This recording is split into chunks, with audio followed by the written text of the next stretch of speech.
So it's being reported by U.S. military intelligence that a strike by Iran against Israel is basically imminent. It will probably be by ballistic missiles. Obviously, I don't know. This will mark the second time since April that there has been a direct strike by Iran against Israel. The strike in April was the use of drones and some other missiles. Those were virtually all intercepted by the Israelis, the Americans, and the Jordanians.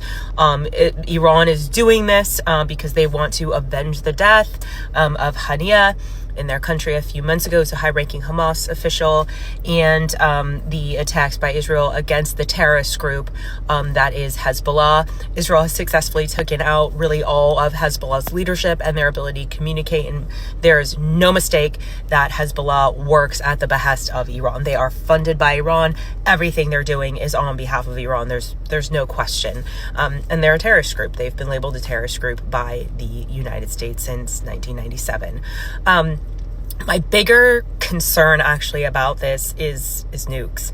People seem to kind of blow off Iran. I've talked about it before, but in the middle of July of this year, Secretary of State Antony Blinken talked about this in a speech, that Iran's breakout time, which means the amount of time that they need to produce weapons grade uranium, so that's highly enriched uranium, things that they need centrifuges for and basically a lot of infrastructure for, is only 2 weeks.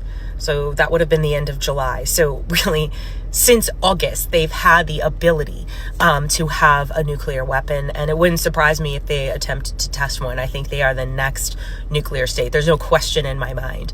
Obviously, Israel has nukes too. Do I think they're going to nuke each other? In my opinion, no, because that's mutually assured destruction.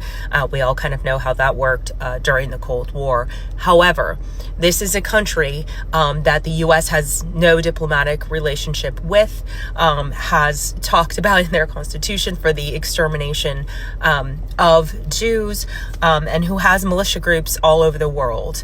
IRGC, who is sort of, I guess, their CIA equivalent, has been designated as a terrorist group by the United States. So this would maybe mark the first time that a known terrorist group designated by the United States would have access and the ability to use a nuclear weapon, which in my opinion is incredibly scary.